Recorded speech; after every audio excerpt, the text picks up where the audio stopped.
അമേരിക്കയുടെ അജയ്യമായ സൈനിക വീര്യത്തിന് ഏറ്റവും വലിയ പ്രഹരം. ആകാശത്തെ അദൃശ്യ രാജാവെന്ന് വാഴ്ത്തപ്പെട്ട റഡാറുകളുടെ കണ്ണുവെട്ടിച്ച് ശത്രുപാളയത്തിൽ മരണം വിതയ്ക്കുന്ന F-35 എന്ന സ്റ്റെൽത്ത് ഫൈറ്റർ ജെറ്റിനെ ഇറാൻ വെടിവെച്ചിട്ടിരിക്കുന്നു. ലോകത്തെ ഏറ്റവും നൂതനവും $100 മില്യൺ വിലമതിക്കുന്നതുമായ ഈ യുദ്ധവിമാനം തകർക്കപ്പെട്ടതോടെ ആഗോള പ്രതിരോധ ഭൂപടം തന്നെ മാറിമറിയുകയാണ്. അമേരിക്കൻ പ്രസിഡന്റ് ഡൊണാൾഡ് ട്രംപ് ഇറാന്റെ വ്യോമപ്രതിരോധം തകർക്കപ്പെട്ടു എന്ന് വീമ്പിളക്കി മണിക്കൂറുകൾക്കകമാണ് പേർഷ്യൻ കരുത്തിനു മുന്നിൽ F-35 കൂപ്പുകുത്തിയത്. മാർച്ച് 19 മധ്യ ഇറാന്റെ ആകാശത്ത് വെച്ചാണ് ഈ ചരിത്രപരമായ സംഭവം അരങ്ങേറിയത്. അമേരിക്കൻ സുരക്ഷാവൃത്തങ്ങൾ ഇറാന്റെ പ്രതിരോധം അമ്പേ പരാജയപ്പെട്ടുവെന്ന് വിശ്വസിച്ചിരുന്ന സമയത്തായിരുന്നു ഈ അപ്രതീക്ഷിത തിരിച്ചടി. ഞങ്ങൾ ആഗ്രഹിക്കുന്നിടത്തെല്ലാം പറക്കുന്നു, ആരും വെടിയുതിർക്കില്ല എന്ന ട്രംപിന്റെ വാക്കുകളെ അപ്രസക്തമാക്കിക്കൊണ്ട് റഡാറുകളിൽ തെളിയാത്ത F-35 ജെറ്റിനെ ഇറാൻ കൃത്യമായി ലോക്ക് ചെയ്ത് ആക്രമിച്ചു. പരിക്കേറ്റ ജെറ്റ് അടിയന്തരമായി ലാൻഡ് ചെയ്തെന്ന് അമേരിക്ക അവകാശപ്പെടുമ്പോഴും ഇറാൻ പുറത്തുവിട്ട ദൃശ്യങ്ങൾ പടക്കപ്പലിന്റെ ആകാശത്തെ കരുത്തനേറ്റ ആഴത്തിലുള്ള മുറിവുകൾ ലോകത്തിന് കാട്ടിക്കൊടുത്തു. ഇറാന്റെ പക്കലുള്ള പഴഞ്ചൻ എന്ന് മുദ്രകുത്തപ്പെട്ട പ്രതിരോധ സംവിധാനങ്ങൾ എങ്ങനെയാണ് ലോകത്തിലെ ഏറ്റവും വിലകൂടിയ വിമാനത്തെ വേട്ടയാടിയതെന്നത് പ്രതിരോധ വിദഗ്ധരെ അമ്പരപ്പിക്കുന്നുണ്ട്.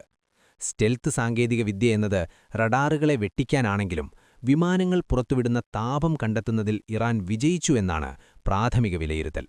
F-35ന്റെ സിംഗിൾ എഞ്ചിൻ പുറത്തുവിടുന്ന ഭീമമായ ചൂട് ഇൻഫ്രാറെഡ് സെൻസറുകൾ വഴി ട്രാക്ക് ചെയ്താണ് ഇറാൻ ഈ അസാധ്യ ദൗത്യം പൂർത്തിയാക്കിയത്. സന്ദീപ് ഉണ്ണിത്താൻ ഉൾപ്പെടെയുള്ള പ്രതിരോധ വിദഗ്ധർ ചൂണ്ടിക്കാട്ടുന്നത് ഇറാന്റെ 358 വിമാനവേദ മിസൈൽ അല്ലെങ്കിൽ ഇൻഫ്രാറെഡ് സെർച്ച് ആൻഡ് ട്രാക്ക് സിസ്റ്റമായിരിക്കാം ഈ ആക്രമണത്തിന് പിന്നിലെന്നാണ്.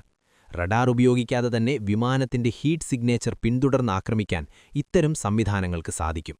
വിമാനം എത്ര വേഗത്തിൽ പറന്നാലും അതിന്റെ എഞ്ചിൻ പുറത്തുവിടുന്ന താപം ആകാശത്തൊരടയാളം അവശേഷിപ്പിക്കുന്നു. ആ അടയാളം പിന്തുടർന്നാണ് ഇറാന്റെ മിസൈലുകൾ ലക്ഷ്യം കണ്ടത്. ഈ സംഭവം 1999 യൂഗോസ്ലാവിയയിൽ വെച്ച് US-ന്റെ F-117 നൈറ്റ് ഹോക്ക് വെടിവെച്ചിട്ടതിനെ ഓർമ്മിപ്പിക്കുന്നു. അന്നും ലോകത്തിലെ ഏറ്റവും മികച്ച സ്റ്റെൽത്ത് വിമാനമായിരുന്നു തകർക്കപ്പെട്ടത്. എന്നാൽ 2026-ൽ അത്യാധുനിക സാങ്കേതികവിദ്യയുടെ നെറുകയിൽ നിൽക്കുന്ന F-35 വീഴുമ്പോൾ അതിന്റെ ആഘാതം വളരെ വലുതാണ്. നിലവിൽ 15ഓളം രാജ്യങ്ങൾ ഉപയോഗിക്കുന്ന ഈ വിമാനത്തിന്റെ വിശ്വാസ്യതയാണ് ഇപ്പോൾ ചോദ്യം ചെയ്യപ്പെടുന്നത്.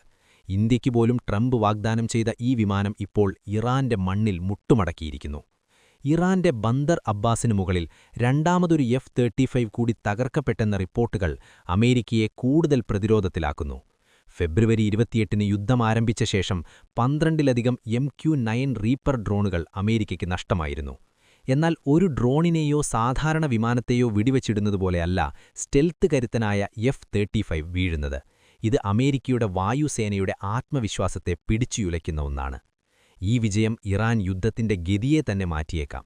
ഇറാന്റെ വ്യോമപ്രതിരോധം തകർന്നു എന്ന ഉറപ്പിൽമേൽ സ്റ്റെൽത്ത് ശേഷിയില്ലാത്ത B-1, B-2 ബോംബറുകൾ വിന്യസിക്കാൻ പദ്ധതിയിട്ടിരുന്ന അമേരിക്കയ്ക്കും ഇസ്രയേലിനും ഇനി തീരുമാനം മാറ്റേണ്ടിവരും. ഇറാന്റെ പ്രതിരോധം ഇപ്പോഴും അതിശക്തമാണെന്ന തിരിച്ചറിവ് ശത്രുസൈന്യത്തെ തങ്ങളുടെ വിമാനങ്ങൾ കൂടുതൽ ഉയരത്തിൽ പറത്താൻ പ്രേരിപ്പിക്കും. ഇത് ആക്രമണങ്ങളുടെ കൃത്യതയെ ബാധിക്കാനിടയുണ്ട്. ജിയോപൊളിറ്റിക്കൽ വിദഗ്ധർ അഭിപ്രായപ്പെടുന്നത് ലോകം മാറിപ്പോയിരിക്കുന്നു എന്നാണ്. ലോകത്തിലെ ഏറ്റവും കൂടുതൽ ഉപരോധം നേരിടുന്ന ഒരു രാജ്യം ലോകത്തിലെ ഏറ്റവും വലിയ മഹാശക്തിയുടെ അത്യാധുനിക ആയുധത്തെ നിഷ്പ്രഭമാക്കിയത് ചരിത്രപരമായ മാറ്റമാണ്. അമേരിക്കൻ സൈനികാസൂത്രകർക്ക് ഇനി ഇറാന്റെ ഓരോ റഡാർ സംവിധാനങ്ങളെയും മിസൈൽ യൂണിറ്റുകളെയും ഭീതിയോടെ നോക്കിക്കാണേണ്ടിവരും. കോടികൾ ചിലവഴിച്ച് നിർമ്മിച്ച സ്റ്റെൽത്ത് വിമാനങ്ങൾ സുരക്ഷിതമല്ലെന്ന പാഠമാണ് ഇത് നൽകുന്നത്. ഈ സംഭവത്തിന് ശേഷം ഇറാൻ പുറത്തുവിട്ട വീഡിയോ ദൃശ്യങ്ങൾ ആഗോളതലത്തിൽ വലിയ രീതിയിൽ പ്രചരിക്കുന്നുണ്ട്. ഒരു വിമാനം തകർന്നു എന്നതിലുപരി ആധുനിക യുദ്ധതന്ത്രങ്ങളിൽ സ്റ്റെൽത്ത് സാങ്കേതികവിദ്യയ്ക്കുമേൽ ഇറാന്റെ തദ്ദേശീയമായ പ്രതിരോധ തന്ത്രങ്ങൾ വിജയിച്ചു എന്നതാണ് ഇവിടെ ശ്രദ്ധേയം. പരാജയപ്പെട്ടു എന്ന് വിശേഷിപ്പിച്ച ഇറാൻ അമേരിക്കയുടെ യുദ്ധവിമാനങ്ങളുടെ ഈറ്റില്ലമായ F-35നെ വേട്ടയാടി തങ്ങളുടെ കരുത്ത് തെളിയിച്ചിരിക്കുകയാണ്. അവസാനമായി ഈ പോരാട്ടം വെറുമൊരു വിമാനം വെടിവെച്ചിടലല്ല, ഇത് പടിഞ്ഞാറൻ മേധാവിത്വത്തിനെതിരായ ഇറാന്റെ ശക്തമായ പ്രഖ്യാപനമാണ്. ഈ ആകാശപ്പോരാട്ടം മിഡിൽ ഈസ്റ്റിലെ യുദ്ധത്തിൽ ഇറാനും മേൽക്കൈ നൽകുന്നു. ഇനിയുള്ള ദിവസങ്ങളിൽ അമേരിക്ക തങ്ങളുടെ വ്യോമ ആക്രമണ തന്ത്രങ്ങൾ പൂർണ്ണമായും പരിശോധിക്കാൻ നിർബന്ധിതരാകും. ആകാശത്തെ കളിത്തോക്കല്ല പേർഷ്യൻ മിസൈലുകളെന്ന് ലോകം ഇന്ന് തിരിച്ചറിഞ്ഞിരിക്കുന്നു.